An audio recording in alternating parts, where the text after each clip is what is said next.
nombe ujya Dubai. Ugeze Dubai wasambanye n'umwarabu. None njyewe nduwiteka ndashaka kuguha umugisha ari kwihane. Bivuga iki? Ngo Imana irimo irasiza ahantu igiye gutereka amasezerano yayo. Irimo irafata wa mutima kugira ngo uhe amahoro, kuko Imana ishobora gufata igisabe ngo gitwikire kugendere nza amasezerano.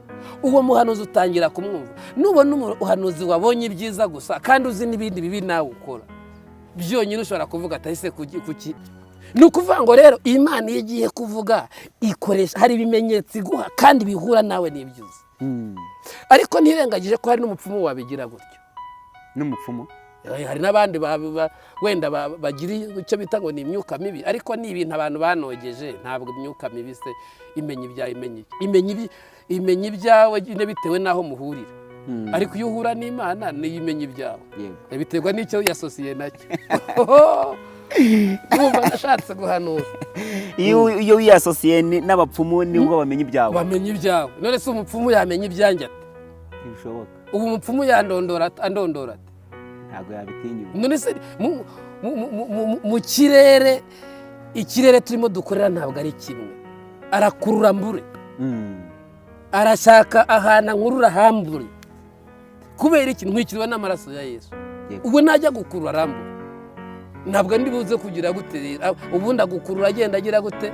Ntabwo si itegeko ko umuntu aza kukureba azanye amaturo, ariko ni na ngombwa ko aza kukureba yafite. Ndabasobanurira aba bashaka kumva, kuko hari n'abantu badashaka kubyumva neza. Yego. Icyo wenda ntakemera, ntashyigikira ni ugushyiraho nk'uko umuntu ashyiraho tarifu ngo naya. Yego. Kuko ubuhanuzi ntibugurishwa, ariko nanone burakenewe. Icyo nanone ntajya nemera, ese kuki umupfumu umushyira? Irembo Ryera TV, Irembo Ryera TV.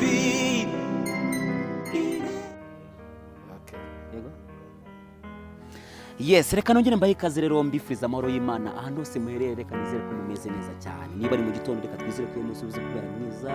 Niba ari nimugoroba kandi reka nizere ko muri buze kugera ijoro ryiza. Uyu munsi ntabwo turi twenyine, turi kumwe n'Irembo Ryera TV. Uyu munsi rero imbere yacu turi kuvuga ibi, turi kumwe n'umuhanuzi w'Imana, mwarimu Cyprien. Reka twongere tubisuze. Murakoze cyane, Imana ibahe umugisha. Twishimiye kubana nawe uyu munsi. Ni byiza cyane, natwe turabakunda. Yego. Cyprien, reka tukwinginge ubanze dusengera Imana. Mana, turagushimiye, tugushimiye kubw'uyu muyoboro mwiza washyizeho. Turasenze kugira ngo umuntu wese urikurikira ahabwe umugisha, abone ikiganza cyawe kandi imbaraga zawe zikora ibirenze ibyo usabye. Girira neza buri wese rero udukurikiye, kugira ngo abone umugisha wawe mu izina rya Yesu Kristo. Amen.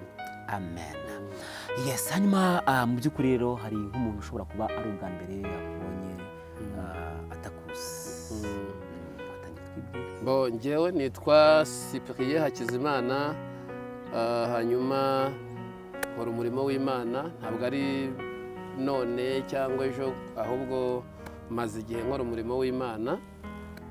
Rero nkasengera kuri ADPR, ndi umukozi w'Imana mu itorero rya ADPR nkanjye nyine.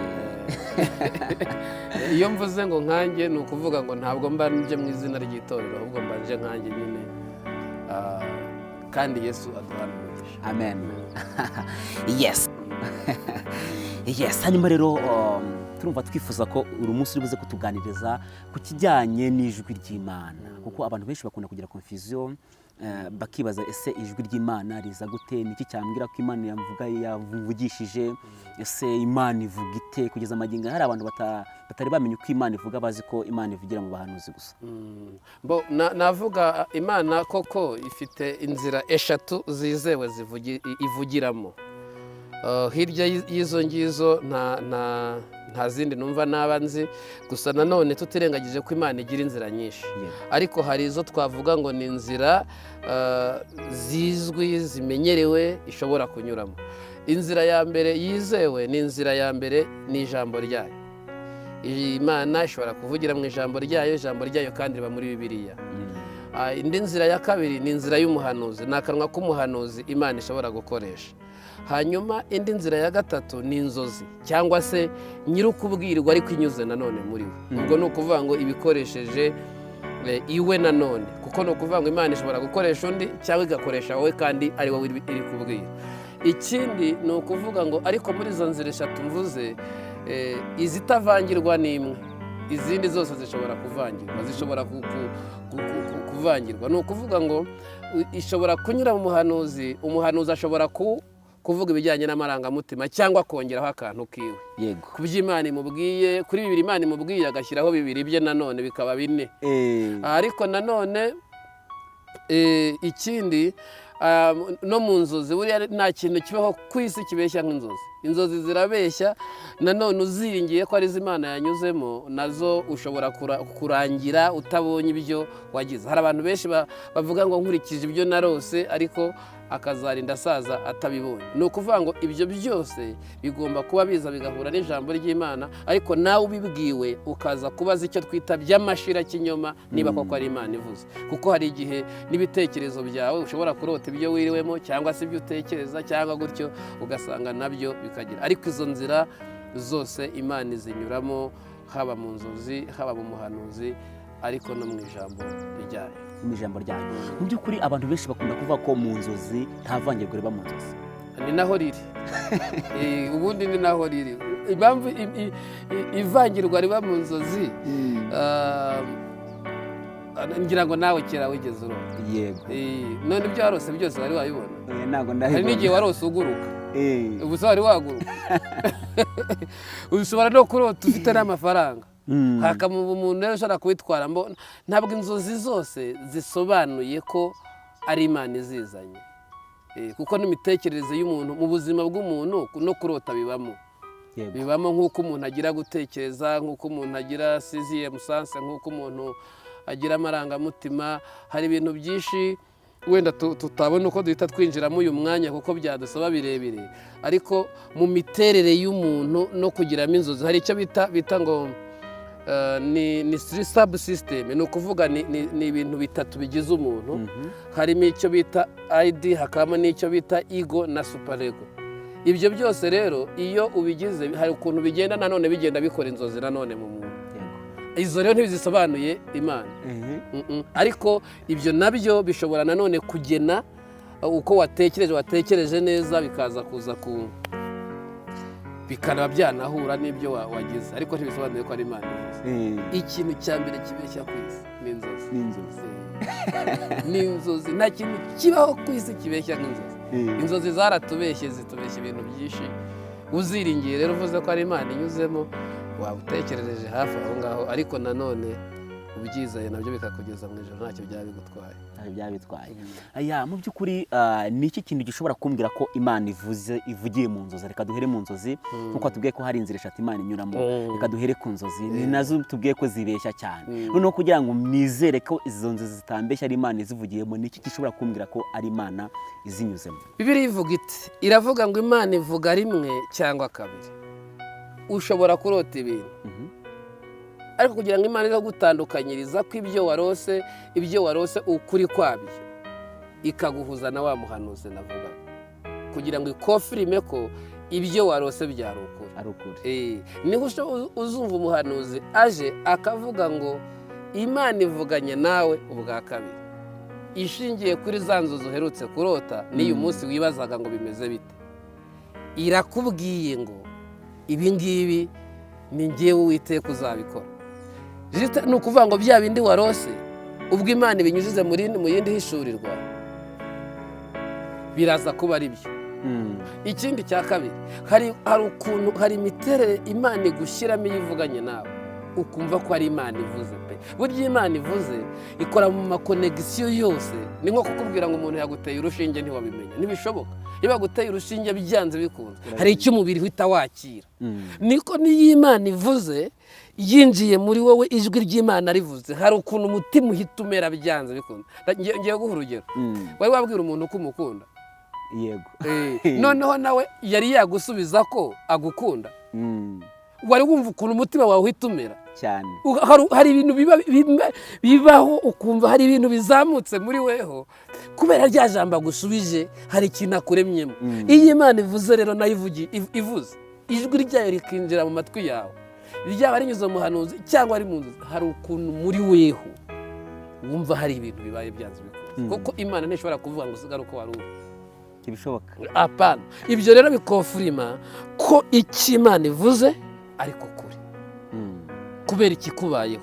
Ni ukuvuga ngo rero ntabwo ushobora kuvuga ngo ni ibintu byose bigenda bibyuzuzanya. Wanyweye imiti, ikizagaragara ko imiti wanyweye ikagira rezita ni uko wakize indwara wari urwaye. Niba Imana yavuganye nawe hari ikintu kikubayeho byanze bikunze. Niba wari unaniwe uraruhuka, niba wari ushonje urahaga, niba wari ucitse intege urongera ugira imbaraga. Niyo mpamvu umuntu wavuganye n'Imana umusanga aryamye hano ameze nk'upfuye, ariko Imana yavuga muri we agahaguruka ameze nka mine yigenza. Bivuga iki? Imana hari n'ikintu ikora muri we. Icyo rero bugiye gutuma mpanura izina rya Yesu. Yes, no bivuze ngo umuntu uzarota inzozi ntagire irindi jwi ry'umuhanuzi yumve inzozi zaba ari ibinyoma. Icyo ni iki? Ese inzozi zizaba ari iziganisha he? Jyewe niba ndose ko ndi gucuruza ariko nkaba nari mbifite muri purani, sinanatekereza ko ari Imana, ahubwo nkwiye no gutekereza ngo byamaze kunyuzura ibyo ngiye gukora. Ahubwo igisigaye ni motivasiyo, kuko binyeretse ko bya bintu bindimo, kuko muri za nzozi ndarota uko nzabikora. Kuko muri za nzozi zije ziraza zinyereka ibyiza, zinyereka obstacles, zinyereke iki, ariko noneho mbe ngize confirme y'umutima wanjye nama inyereka ko bya bintu ngiye gukora ari byo. Cyangwa se niba ari umukobwa ashaka kurambagiza nkamurota mu nzozi nkabona birakunze, nazo zirafasha gutinyuka. Naho Imana yaba itavuze zirafasha gutinyuka. Nintinyuka rero nkaza kujya kuri za nzozi narose, erega nibwo nanone bavuganye n'Imana. Iyo ngeze ku ntego z'icyo natekereje narangiza nkakirota kandi nkakigeraho, ngiyo nabwo ni ubuhanuzi bw'Imana. Ni ngombwa ko niba warose ikintu ukwiriye no gutekereza kugana niba ari cyiza, ukwiriye gutekereza kujya kukigeraho. Hanyuma watekereza kujya kukigeraho ugashaka n'inzira y'uburyo uzakigeraho. Niba ari kibi kandi kirahita kikubwira ngo warose upfa, warose utwaye imodoka uragonga cyangwa ugonga. Ibyo ngibyo ni ukuvuga ngo ko nabirose nkanjye ndakora iki? Ubwo ngiye kwitonda uhereye umunsi, ngiye kugabanya umuvuduko ntagendeye kuri za kamera ziba mu mihanda. Ndagenda gake, ibintu byose ngiye kubikora nitonze kubera ko mpishuriwe ko afite sekiriti idahagije muri gihe. Uko niko Imana ikora. Ni uko ikora. Ushobora gukora n'ibitekerezo byawe. Nta nubwo Imana izakora ngo ikore isize ibitekerezo byawe, izakorana nawe. Burya ni bya bitekerezo byawe yasuye ikaguha mu nzozi, ariko kubera ko yakubonye mushidikanya ikaza gukora akandi kantu kamwe kari buze gukofirima ibyo warose. Yes. Hanyuma tugarutse ku ntambwe ya kabiri cyangwa se ku nzira ya kabiri Imana inyuramo ivuga, batubwiye ko ari inzira y'ubuhanuzi inyuze mu muhanuzi, kandi utubwira ko iyo nzira nayo iri mu nzira zivangirwa cyane. Nayo iravangirwa cyane. None mu by'ukuri ni iki kintu kizambwira ko ari Imana ivuganye nanjye nubwo umuhanuzi yaza akampanurira? Nicyo nakubwiye. Ubundi umuhanuzi wibuke ko nubwo ahanura ahumirije ariko aba yigeze gukanura. None iyo yigeze gukanura ajyanisha n'igihe naho yakubonaga, kuko niba abona warembye ntari bukubwira iki, arakubwira ko ukize. Nabona kandi ukize arakubwira ko Imana ikwaguye cyane, ugiye guhura n'abayobozi, ugiye guhura na perezida ku rwego rw'isi. Kubera iki? Arajyanisha nuko akubona. Uri kurabyumva? Noneho kandi umuntu uvangiwe ushobora no kumureba ukamumenya. Umutima wawe hari ibyo ukubwira, hari ibyo uzi ukora Imana yemera n'ibyo itemera. None Imana ntishobora guha amasezerano itarabanza gutegura ahantu itereka amasezerano. Ni nko kubaka inzu ariko utashije. Irabanza kubwira ati nubwo uri umucuruzi, ndi Uwiteka Imana yawe, ndagusaba kutazongera kunyanganya imisoro, shyire mugisha mu byawe. Kubera ko uzi ko uherutse kubikora, uratangira uvata imana yarambuye kuko harya aho mwanyuze mukwepa yari we nawe ari we wenyine. Ubwo iyo n'Imana atangiye kuvugana umutima wawe uratangira kugira gute. Ati ikindi cya kabiri ndagusaba kudaca umugore wawe inyuma. Ndi Uwiteka ndashaka kukuzamura nkakwicaranya n'abakomeye ariko ibibanza ubireke. Yego. Aho byonyine iyo connection yatangiye kubaka watangiye kumva kuri ari Imana imenya biherereye. Ikavuga ati ndi Uwiteka nahagurukanye nawe ku kibuga cy'i Kanombe ujya Dubai. Ugeze Dubai wasambanye n'Umwarabu.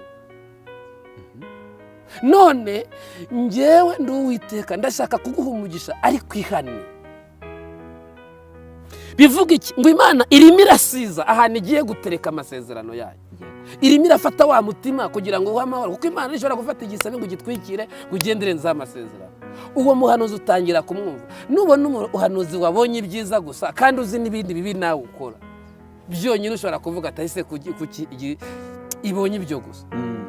Uri kurabyumva ukuntu Imana yagize gutya kuko izazi kubwira ati kubwire ati Vita uri umusore mwiza ufite umugabo ariko kiriya kintu kireke wirara mu ijoro bipa gutakaza umwanya amasaha 3 urambagiza nicecekera hari ibintu ngiye kugukorera turi arimo arakumarira amayinite. Noneho kubera ko uzi kubikora wiryamiye ya masaha 3 ukabuze ko nta wundi muntu ukubona umuhanuzi akakubwira ko hari 3 uherutse no kurara wicaye ati dore yaraguhakaniye ati nawe urivumbura atari n'uherutse gusubira telefone ujya niwe akaba nawe wabiganirije byonyine bitangiye gukofirima ko ari ku Imana itangiye kuvugana nawe. Yego. Ntabwo abantu benshi nuko badasubira inyuma ngo banarize uburyo Imana iri kuvuga n'uburyo hari ikibanza cyabo. Birumvikana uyu muntu Imana atangiye kubwira ibintu byabereye Dubai itajyanye nawe nta handi izabubwira ati dore rero uri muri ivanga. Ibintu urimo wivangamo ni ibihe wabiretse. Curuza gusa ibindi byihorera. Hinga curuza ibyihorera. Kora akazi kawe bibyihorera. Noneho nirazivuga ati rero numara kugenda gutya njyewe ndi Uwiteka ngambiriye kukugirira ibi. Kuko hari abantu bagira ibibazo akavanga Imana izamuzamura ariko agatangira kujya gushyashyariza undi uri hejuru y'intebe yicayeho kubera ko Imana amubwiye ko izamuzamura akavuga ati rero ngiye kumuhirika. Noneho rero Imana niyo igarutse aramubwira ngo navuye ko nzakuzamura ariko yo kwirwanirira. Uyu kwirwanirira nzakenyuruza abami kugira ngo ukingurire ariko ndabona nawe agiye mu mwuka mu izina rya Yesu. Nge ndimo ndafashwa n'ukuri kw'Imana. Hari ibintu Imana irimo ikora nanjye ndumva amaze kugera ahantu n'ukuri. Bivuze ngo byanze bikunze hari igihamya kizampamiriza ko kirahari icyo mbwiwe ari ukuri. Hari ikintu ubwirwa tunagiye muri Bibiliya urabona uyu mudamu Mariya wabyaye Yesu yari umukobwa. Yahuye na marayika aravuga ati dore uzasama inda. Umukobwa ajya muri logike njya mvuga ko yari umukobwa ujijutse ibyo ari byo byose Mariya kuko burya umuntu uzi ibintu bijyanye n'imyororokere ntabwo ari umukobwa w'umuswa. Abajijutse dufite abakobwa barangiza za kaminuza ariko akaba atazi ibijyanye n'imyororokere kuri we kuko hari amakosa bajya bisanga yaguyemo akicuza yakubwira ngo yarize ukavuga ati se wize hehe ariko yajijutse na buryo yize. Ariko ikigaragaza Mariya yarajijutse yabwiye marayika arabanza anatungana nawe ikiganiro bakaba yarabwiye ati rero nubwo ushobora kuba uvuye ku Mana ariko uribeye njyewe kandi ubwo yari afite yari logike iri ku rwego rw'isi kuko twese tuzi ko nta muntu ubaho n'uyu munsi wari waboneka wabyara atabonanye n'umugabo keretse izi tekinike zishyashya zirimo ziza ariko ibyo byose nizo ntanga bahuza baba bafite aho bazikuye ku muntu. Ariko marayika aramubwiye ati rero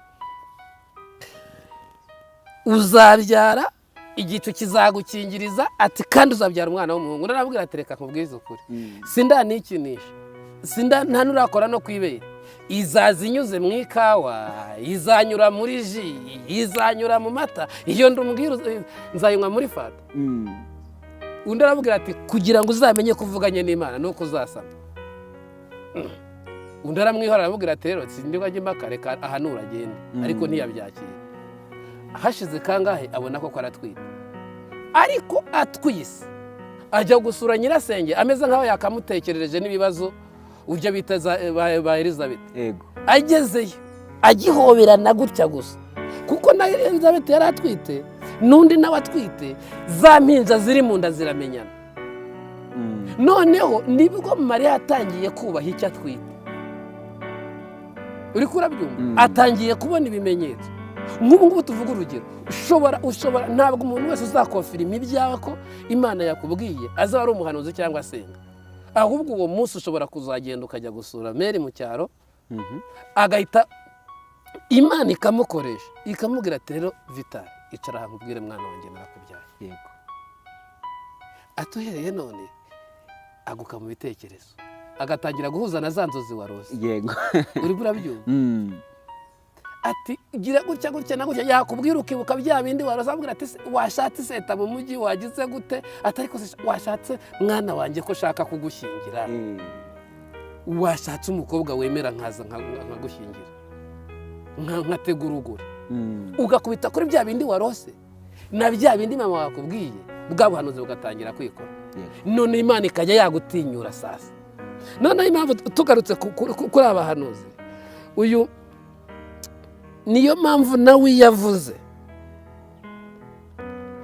araza agahuza n'uko umutima wawe hari ikintu Imana ikora mu mutima gituma wemera. iyo ubundi umuntu aguhanuriye ugatangira kujya impaka mu mutima, ntabwo buba ari bwo, aba ari ubupapirano. ni ubupapirano.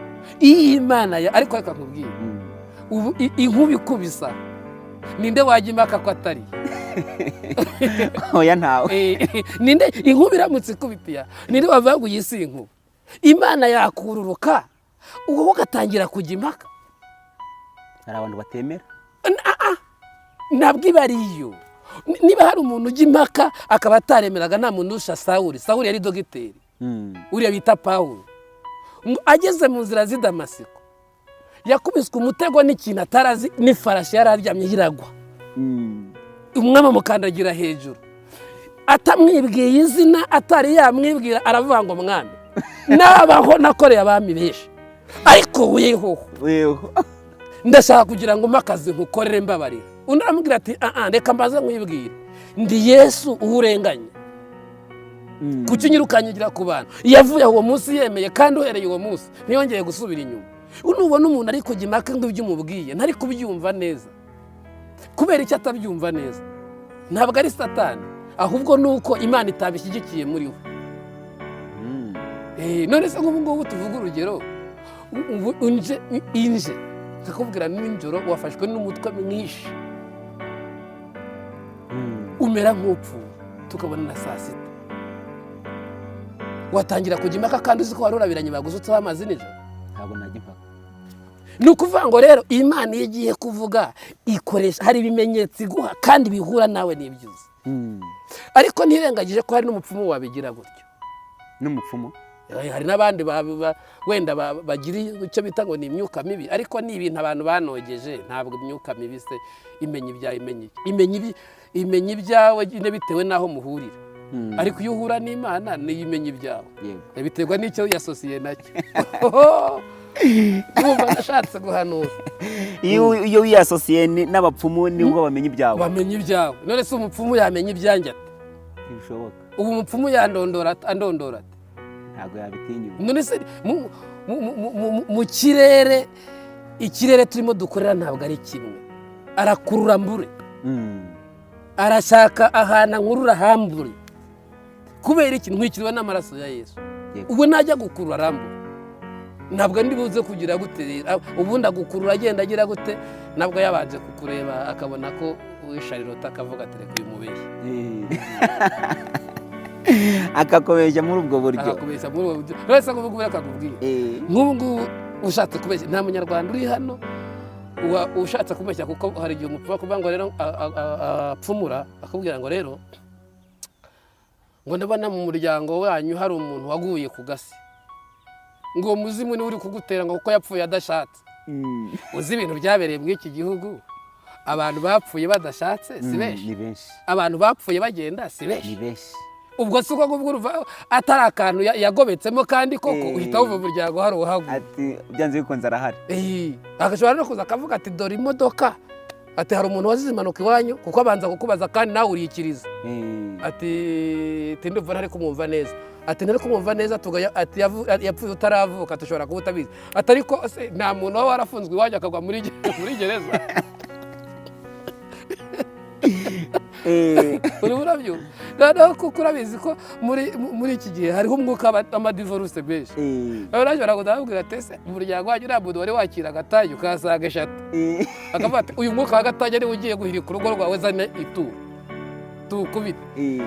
ni ibintu baba bashakisha bazi biri mu buzima papira, ariko iyi Imana yavuze urayumva. ya mu by'ukuri utubwiye kuri iki kintu cy'abahanuzi, ariko mpitangira akabazo nakibazo ndetse n'abandi bantu bashobora gutekerezaho bavuga ngo mu by'ukuri ni gute umuhanuzi ashobora guhabwa ubutumwa cyangwa se message ashyira umuntu uwo ayishyiriye ntimusenye, ndetse byanaba ngombwa akayivugira mu bandi bantu nabo ntibasenye. ni icyo bita iyi Imana iguhaye message, iguha n'ubwenge bwo kuyitwara. uri kurabyumva? Yego. urumva ntabwo watanga ubundi Imana ntigifata urupapuro rufunguye ngo iruhereze umuntu ngo genda ngo nugera muri gare uhereze uyu ngo n'undi aruhereze uyu. Imana ifata ubutumwa bwawe ikabushyira muri envelope yabwo. yamara kubushyira muri envelope yabwo ikakubwira ngo ubutumwa ndabuguhaye, genda urabuha nyirabwo. ntujye impaka yuko abwemeye cyangwa atabwemeye, ahubwo weho uburyo ubumuhayemo bushobora kumutera kugira gute kutabwemera. nta muntu n'umwe mu isi iyi Imana ivuze atumva, ahubwo ibyo abantu barenzaho nyuma bamaze gutanga ubwo butumwa nibwo butuma wa muntu yivumbura akabyanga. uri kurabyumva? kuko Imana nayo ni Imana yiyubashye kandi yubaha. Yego. kuko irazi ukuntu iri buguterete, iguha ubutumwa nk'uko bukwiriye kandi uhita ubwakira. ariko umuntu ashobora kuguha ubutumwa nabi ugahita ubwanga. ngiye guha urugero, wicaranye n'umugore wawe, umuhanuzi araza ati papa, ati wa mugabo we, ati ko mbonye urebuzwa umugore utari uwawe. wicaranye n'umugore wawe, wowe wabyemera ko umureba? nahita mbikubitira ko ahubwo nagufashe mu izosi. uri kurabyumva? nyamara ushobora kuba wari umbwiye ibiri byo, ariko aho ubimereye uri buhasenye. kuko uyu mudamu we nubwo naza kuvuga ngo Imana imbabarire, ariko ntabwo ari buze kumva ko natse imbabazi Imana. uwazicara akavuga ati rero Imana kubera ukuntu yubaha abantu ntabwo ishobora kumubwira bagira ngo togo wabwira ukamuhungisha, kuko icyaha yakoze si icyaha cy'umuryango. niba yanarebye uwo mukobwa ntabwo ari ibyaha by'umuryango ngo wenda ubibabwirire hamwe, kuko hari ikibazo cy'umuryango gihari. twicaranye n'umudamu kutubwira ko keredi dufite Imana izayitwishyurira cyangwa dukwiye gusenga ku bijyanye n'umuryango, ibyo ni sawa. ariko ikintu cyanjye kiri prive, ahubwo si ubwo ntakujyanye mu rukiko wanacika. hanyuma wari uri kutubwira kuri ibi bintu by'ubuhanuzi by'abahanuzi, utubwira ko message Imana yo yayitanze ishyira muri envelope. message ya famiye ni famiye, ntabwo ari y'umuntu ku giti cye. none nk'aba bantu tubona bazana message ubuhanuzi bw'abantu runaka ngo uyu n'uyu n'uyu bakabuzana kuri YouTube, aba nabo nabo bisaba akazi kenshi. iyo njye mvugira hano kuri YouTube mbashaka kutabakomeretsa ko tuba tumeze nk'abakibarera. yego. kandi ariho n'abantu bagira gute, ariko icyo shaka kuvuga ni iki, dukwiriye gutandukanya ubutumwa Imana duhaye bw'isi n'ubw'umuntu ku giti cye. ubw'umuntu ku giti cye ntibukwiriye kunyura kuri YouTube, ahubwo ukwiriye gushaka umuyoboro wo kubumugezaho we nkawe akabwakira. niyo mpamvu abantu benshi bakunda kugira ingaruka z'ubuhanuzi bahanuye bitewe n'aho babuvugiye, nyamara wenda bwari bwo, ariko ntabwo byari ngombwa. ngiye kuguha nk'urugero, Imana iguhaye ubuhanuzi bw'igihugu, ubuzanye kuri YouTube. Harya ubwo umwanzuro nubushyira kuri YouTube ninde uri buze kugira inshingano zo kuba ari buburinde? birumvikana ko bwabaye ubw'isi yose. Wabuhaye ubw'isi yose. Niba twebwe se Imana iguhaye ubuhanuzi bw'igihugu cy'u Rwanda ukabuzana kuri YouTube, ubwo na Amerika irabimenye, n'abandi n'abatari ngombwa barabimenye. U Rwanda rufite abayobozi kandi koko bubaha Imana nabo. Yego. Umubwiye ati giye Imana yambwiye ibi, imbwira ibi, mubirebane ubushishozi, mubikurikirane, mubikore mutya, ariko ukabibabwira nk'abayobozi.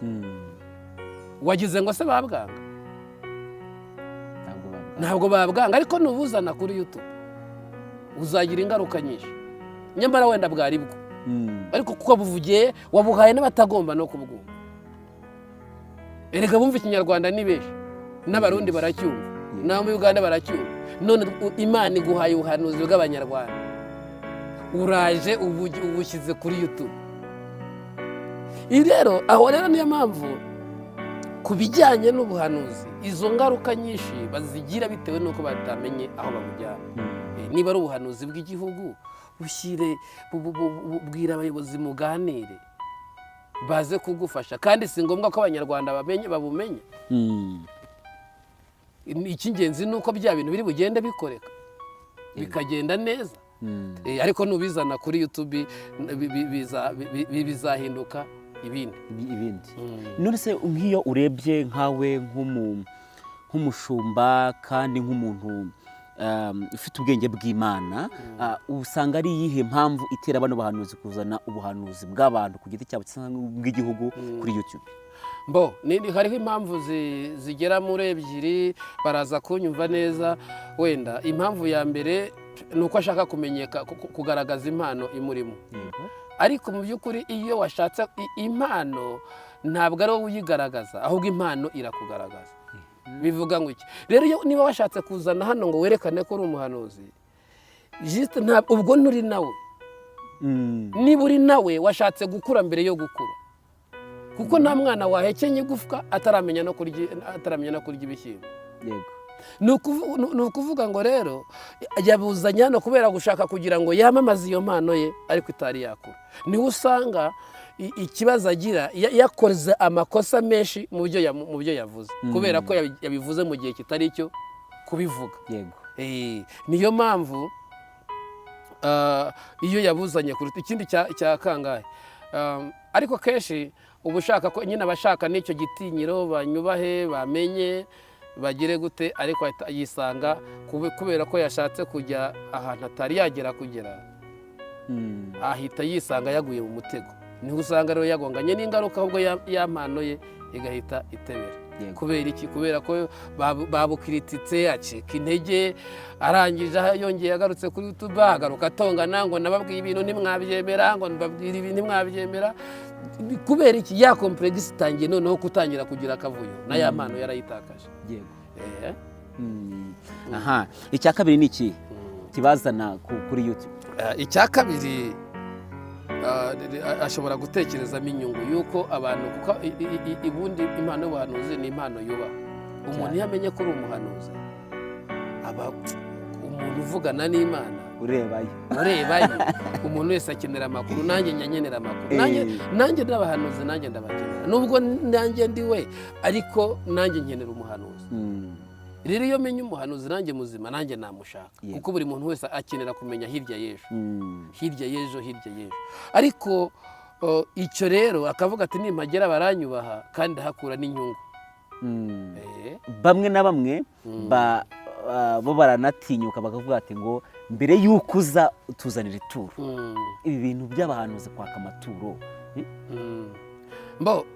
ntabwo biba bisaba akazi kenshi ko gutekereza ukuntu iki kintu gisobanura. Ntabwo kwaka amaturo k'umuhanuzi kizira.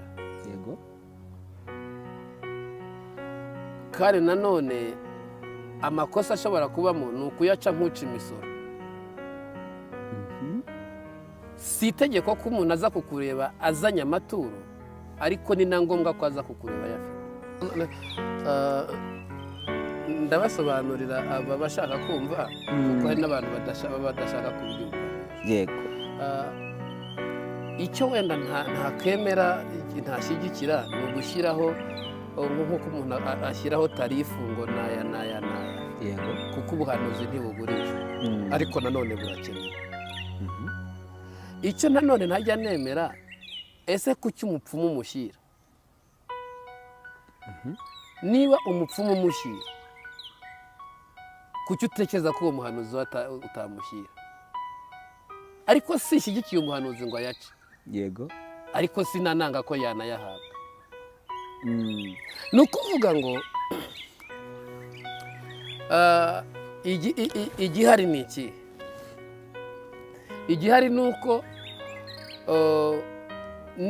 nubaza amateka ya Namani, yari generali, yagiye kureba umuhanuzi Eliya bajyana amaturo, ariko Eliya ntiyayemera bitewe n'ivugabutumwa bari bashaka gukora, bashaka kwereka ko icyo gihugu badakeneye amaturo yabo.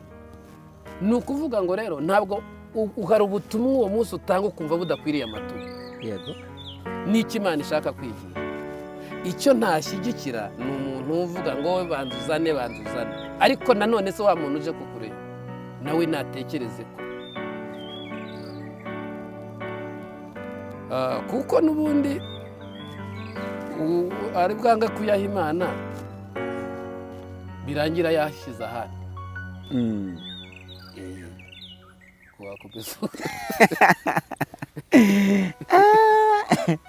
ntekereza ko abantu bafite ikibazo kijyanye n'ituro ry'ubuhanuzi. none se koko mu by'ukuri nk'abantu tubona baza kuyaca kuri YouTube, ibi bintu byo birekwiye ntibahamura abantu guca amafaranga? ariko jyewe ikibazo si uguca amafaranga, ikibazo ni icyo yaguze.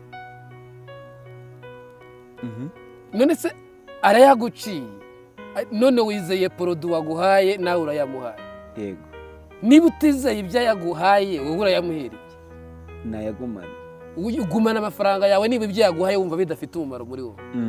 ariko niba wumva bifite umumaro, bihezagire. kubera iki? ni ukuvuga ngo ntabwo ari uko ikibazo si uko yaguciye, ukwiriye kumva ko nawe icyo uguze ko ugize gute ugikwiriye. umuntu akuhanuriye imigisha uzi ko uri umunyabyaha, umuntu akubwiye ibyiza uzi ko uri mubi, yego unarengejeho n'amafaranga. niba urengejeho amafaranga kubw'ibyo kandi nawe uyizi ko utari mwiza, urasa n'uri gutwikira ngo ugure ubwiza utifitemo. ukwiriye kuba uri wa muntu urekura iryo turo ryawe ariko rijyanye n'uko uri, uvuga ati koko nimba nanaritanze riragera ku Mana, kuko ubundi ukuboko kurekura kurakira. uko byagenda kose umuntu utangagira umugisha kurenza uhawe, kuko utanga ahora hejuru ariko uhabwa ahora hasi. kuko uhabwa ahora atekereza guhabwa, ariko utanga ahora atekereza gutanga. bivuga ngo rero byonyine ibyo ngibyo gutanga bishobora kukurinda umwuka w'ubukene.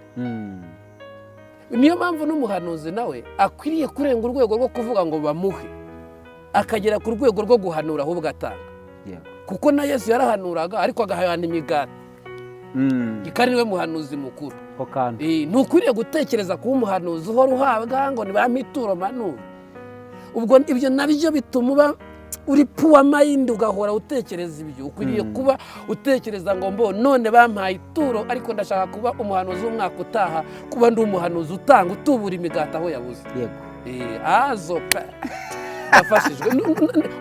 iryo ni ryo yerekwa njye mba numva afite. ariko kumbwira ngo njye ndashaka kuba umuhanuzi, kuba nawe umuhanuzi nka Yesu wageraga ahantu akabona ko abantu bashonje, akabwira ati mufate ifi murye. yabona abantu babuze uburyo bambuka, ati mubahe ubwato bagere hakurya, akagaruka akishyura. yagera ahantu bari gusoresha nabo bari akavuga ati niba mwari mufite ibirane reka mbagurize. uwo niwe muhanuzi, niwe muhanuzi ukwiriye. hanyuma rero turimo twagenda dusatira umusozo, ariko ntabwo nanone twagenda tutibajije kino kintu. watubwiye inzira eshatu Imana inyuramo ivuga, utubwira n'inzira y'ijambo ry'Imana. ntabwo iyi nzira ijya ivangirwa. ntabwo ivangirwa. nese ko hari ukuntu gusa nagukunzura umunyabwenge kandi urakurikira ntabwo imana ntabwo iyo nzira ijya ivangirwa ahubwo hashobora kuvangirwa ubivuga. aha voilà ni ukuvuga ngo amaparazita ari muri mikoro ntasobanuye ko ari uri kuyivugiraho ufite mikoro. hari abantu baba bafite amaparazite muri bo bafata ibintu bakabihindura uko batabibabwiye. yego kuko abantu bagira gute ariko ijambo ryo ubwaryo ririsobanuye. niba mu kanwa k'urivuga rigoretse ariko birayiranditse yego bivuze ngo hari n'igihe tuvangirwa twe turavangira urivuga ashobora kuvangirwa ariko ijambo ntirivangirwa. yes hanyuma rero turimo turasatira umusozo mu by'ukuri ni ubuhe butumwa wagenera aba bantu bagiye bahura n'ivangirwa riturutse muri ubu buryo butatu? hari ubutumwa nabagenera nabo ubwabo baravangiwe. erega hari igihe umuntu akuvangira kuko asanze kuvangiye. yego ariko iyo asanze uvanguye iyo akuvangiriye umenya ko akuvangiye. ikibazo ni uko ukuha ibyo witwa ko imvange akuvangiye asanga nawe uri imvange idasobanura ibivanguye. icyo gihe bihita byivanga biraza kuza guhita byivanga. rero nabanza ubutumwa namuha nkabwira ngo banza uvanguke ntawe uzongera kukuvangirirwaho. muri make usubiza n'ikibazo ngiye kubaza mu kanya. yes navanguka ntawe uzongera kumuvangirirwaho. yego yes mukanya ngiye kukubaza ikibazo kivuga ngo none ni gute cyangwa se niki umuntu yakora kugira ngo ntazavangirwe? we ntazavangirwe ubwo ni ukuvuga ngo nk'umuhanuzi wundi ushobora kugira gute? nubwo umuhanuzi yaza akamubwira ibintu bigoramye we ntagurame nk'ibyo amubwiye. ubwo byo wenda urumva ko igisubizo nahise ngitangira mbere nawe arabanza avanguka. yego kuko ni ukuvuga ngo hakwiye kubaho hari imirongo migari washyize imbere yawe. icya mbere uvuga ngo nzubaha Imana ngende gutya. yego iki sinzagikora kubera ntikimpesheje agaciro ntikingira uwo ashaka kubaho. niki uzaza kumpanurira ni umuntu uzaza akambwira ati nyamara hari inzira wari wariyemeje ariko waziteshutseho kuko nanjye sanga hari aho nahengamye. vuga ibyo mbwiye nibyo nari narafashe ibyemezo ibi ariko none nabiteshutseho. so we namara kuvanguka araza kuza ntawe uzongera kumuvangirirwaho. yego yes hanyuma rero tugana ku musozo hanyuma ni ubuhe butumwa noneho wagenera abahanuzi bahanura baba ari abahanuzi bakonfirima iby'Imana yavugiye mu nzozi yaba ari abahanuzi bavugira mu ijambo ry'Imana yaba ari n'abahanuzi biyerekwa bareba yonyine? ni ikintu cya mbere ni uko bakwemeye kuba abagaragu bakaba ubutumwa bwa mbere akwiriye kubanza kumva ko ataremereye kurenza uwamutumye.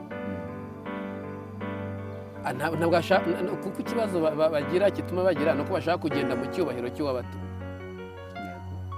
ukwiriye kugenda nk'umugaragu ukavuga ko igutumye ariko ntushake kuruta igutumye.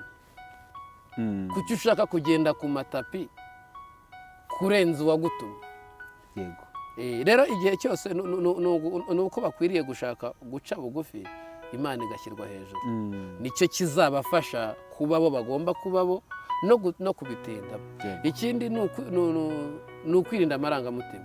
burya hari igihe umuhanuzi akureba pe akabona hari ibintu yaguha, akabona yakwifuriza kugura indege, akabona ko wakubaka etaje, akavuga ati rero basi reka mutere ikinya muhumurize ubwire ntibari guha etaje ndahari ugize gutya, akagutera icyo kinya ukaba ubana nacyo ariko atari Imana ibivuze.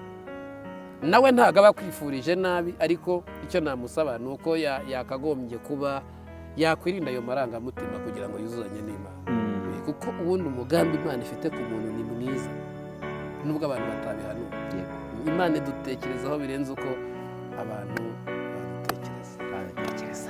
hanyuma rero reka tubashimire cyane ku mwanya bafasheho kugira ngo usobanurire abanyarwanda babasha kumva Imana bose aya magambo meza y'ubwenge. Murakoze cyane, Imana ibahe umugisha. Yes. hanyuma mwese reka tubashimire mwe mudukurikirana, niba ari ubwa mbere udukurikiranye reka tuguhe ikaze mu biganiro byacu bya buri munsi. Ibiganiro byacu byo ni akagaruka. Ciao ciao. amen.